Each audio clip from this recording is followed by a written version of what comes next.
నిజంగా పెద్ద చర్య తీసుకోవాల్సిన సమయం. రైట్. ఎంజీరావు గారు, బంగ్లాదేశ్లో లక్షలాది మంది మళ్ళీ రోడ్ల మీదకి వస్తూ ఉన్నారు. ఎక్కడ చూసినా అలజడి, ఒక రకమైన ఆందోళనకర పరిస్థితి నెలకొంది.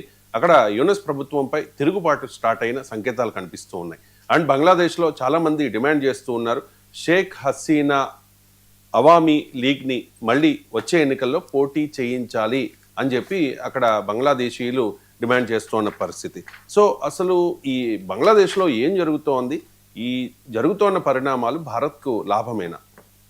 ఎస్ అండి. ఇప్పుడు బంగ్లాదేశ్ 2024 జూలై ఆగస్టులో అక్కడ జూలై రెవల్యూషన్ వచ్చింది. ఈ ఆగస్టు 5వ తారీఖున షేక్ హసీనా సుమారు 15 సంవత్సరాల పైగా బంగ్లాదేశ్ని పరిపాలించిన షేక్ హసీనా గవర్నమెంటు డిమాలిష్ అయింది. ఆవిడ వెంటనే ఇండియా వచ్చి ఇండియాలో ఇప్పుడు ఢిల్లీలో తలదాచుకుంటుంది.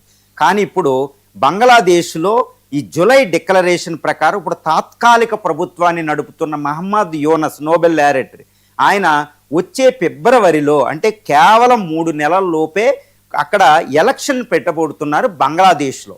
కానీ ఇప్పుడు బంగ్లాదేశ్ ఢాకా పరిసర ప్రాంతాల్లో అవామీ లీగ్ కార్యకర్తలు అంటే షేక్ హసీనా, ఇండియాలో తలదాచుకుంటున్న షేక్ హసీనా అత్యంత ప్రధానమైన పార్టీ, అంటే స్వతంత్రం బంగ్లాదేశ్కి స్వతంత్రం తెచ్చిన బంగ్లాదేశ్ జాతిపిత ఎస్టాబ్లిష్ చేసిన పార్టీయే అవామీ లీగ్. ఆ పార్టీ కార్యకర్తలు ఈరోజు బంగ్లాదేశ్లో భయంకరమైన అల్లకల్లోలం చేస్తున్నారు. దాని ప్రధానమైన డిమాండ్ ఏంటంటే ఇప్పుడు ఎలక్షన్స్ అనేవి ప్రజాస్వామ్యబద్ధంగా ఉండాలి, పారదర్శకంగా ఉండాలి, free and fair elections, all inclusive elections, అంటే అన్ని పార్టీలకి స్థానం ఇవ్వాలి. అంటే అవామీ లీగ్కు ఇప్పుడు స్థానం లేదు, ఆ పార్టీ మీద బ్యాన్ ఉంది. షేక్ హసీనా మీద ఇప్పుడు ఈ నవంబర్ 15 నుంచి 17వ తారీఖుల్లో షేక్ హసీనా మీద తీర్పు రాబోతుంది బంగ్లాదేశ్లో ఇంటర్నేషనల్ క్రిమినల్ ట్రిబ్యునల్లో. అంటే బంగ్లాదేశ్ ప్రధాని ఎవరైతే మాజీ ప్రధాని ఇండియాలో తలదాచుకుంటున్నారో ఆవిడికి ఉరి శిక్ష వేసే ప్రమాదం ఈరోజు నవంబర్ 14, 15, 16 తేదీల్లో ట్రిబ్యునల్ ఇచ్చే తీర్పులో ఉంటుంది. అంటే షేక్ హసీనాకి ఉరి శిక్ష పడబోతుంది. మళ్ళీ ఇంకోటి ఏంటంటే షేక్ హసీనా పార్టీ అవామీ లీగ్ మీద బ్యాన్ ఉంది. మరి కోట్లాది మంది కార్యకర్తలు ఈరోజు బంగ్లాదేశ్లో రగిల్చేలాగా వాళ్ళు ప్రొటెస్టులు చేస్తున్నారు. ఈ ప్రొటెస్టులు ఎలా ఉన్నాయంటే అంతకుముందు లాస్ట్ ఇయర్ ఆగస్టులో షేక్ హసీనా గవర్నమెంట్ కూలిపోయినప్పుడు ఎలా ఉన్నాయో దానితో సమానమైన ఈరోజు హింస ప్రబలుతుంది. ఈవెన్ యూనస్ నివాసం ఉండే ప్రెసిడెంట్ హౌస్ను కూడా వాళ్ళు తుదముట్టించడానికి ప్రయత్నం చేశారు. ఆర్మీ కంట్రోల్లో తీసుకుంటుంది, అయినా కంట్రోల్ అవ్వడం లేదు. ఎక్కడ చూసినా బాంబులు, క్రూడ్ బాంబులు ఇవే పేలుతున్నాయి. యూత్ మళ్ళా బయటికి రావడం జరిగింది. ఎందుకంటే ప్రజాస్వామ్యబద్ధ ఎన్నికలు సరిగ్గా ఉండవనేది అర్థమైపోయింది. ఆర్మీ ప్రాబల్యం ఉంది, ఇవన్నీ ఉన్నాయి. తర్వాత పాకిస్తాన్ ISI తీవ్రవాద ప్రాబల్యం ఉంది. యాంటీ ఇండియా అనేది అక్కడ ప్రధానంగా ఉందన్నమాట. మరి ఈ హింసను బంగ్లాదేశ్ ఆపగలిగిద్దంటే అది అసంభవంగా కనిపిస్తుంది. అంటే ఒకప్పుడు ఆర్మీ ఆపలేకపోయింది, షేక్ హసీనా గవర్నమెంట్ దిగింది. మళ్ళీ ఇప్పుడు యూనస్ ప్రభుత్వం ఈ హింసను ఆపలేని పరిస్థితి ఉంది. అంటే యూనస్ తట్టుకోలేడు. మరి ఎలక్షన్ నిర్వహిస్తాడంటే ప్రజల డిమాండ్ ప్రకారం ఎలక్షన్ నిర్వహించాలి. ఇదే సమయంలో షేక్ హసీనా ఇండియాలో ఢిల్లీలో ఇక్కడ మీడియాతో మాట్లాడడం జరిగింది. ఇంతవరకే బంగ్లాదేశ్ డిమాండ్ ఏంటంటే ఇండియాలో తలదాచుకుంటున్న షేక్ హసీనాని మీరు బయట మాట్లాడనివ్వకూడదు, మీడియాతో మాట్లాడనివ్వకూడదు అని బంగ్లాదేశ్ డిమాండ్ చేసేది డైరెక్ట్గా స్వయంగా యూనస్. కానీ ఇండియా దాన్ని పట్టించుకోకుండా ఈరోజు షేక్ హసీనాకి మీడియాతో మాట్లాడే పర్మిషన్ ఇచ్చింది. ఎందుకంటే ఆవిడ మీద ఆవిడ పార్టిసిపేట్ చేయలేదు అక్కడ జ్యుడిషియల్ ఎంక్వైరీలో. కానీ ఆవిడకి ఉరి శిక్ష పడబోతుంది. ఆవిడ మీద ఆల్రెడీ లుక్అవుట్ నోటీస్ ఉంది, అరెస్ట్ వారెంట్లు ఉన్నాయి ఇంటర్నేషనల్ ఇంటర్పోల్ వీటి నుంచి. కాబట్టి ఆవిడ మాట్లాడే అవకాశం భారత ప్రభుత్వం ఇచ్చింది. దానికి బంగ్లాదేశ్ చాలా తీవ్రమైన అబ్జెక్షన్ రైజ్ చేసింది. మన అంబాసిడర్ను కూడా ఢాకాలో ఉన్న భారత అంబాసిడర్ని పిలిచి మరీ దాన్ని అబ్జెక్షన్ రైజ్ చేయడం జరిగింది యూనస్ గవర్నమెంట్. కానీ ఇండియా ఆవిడ్ని మీడియాకి ఇవ్వడం, మీడియాతో మాట్లాడించడం అనేది ఆవిడ యొక్క ప్రాథమిక హక్కు. భారతదేశ రాజ్యాంగం ప్రకారం పౌరులు, విదేశీ పౌరులు భారతదేశంలో నివసించిన కొన్ని ప్రాథమిక హక్కులు ఉంటాయి, జీవించే హక్కు అనేది.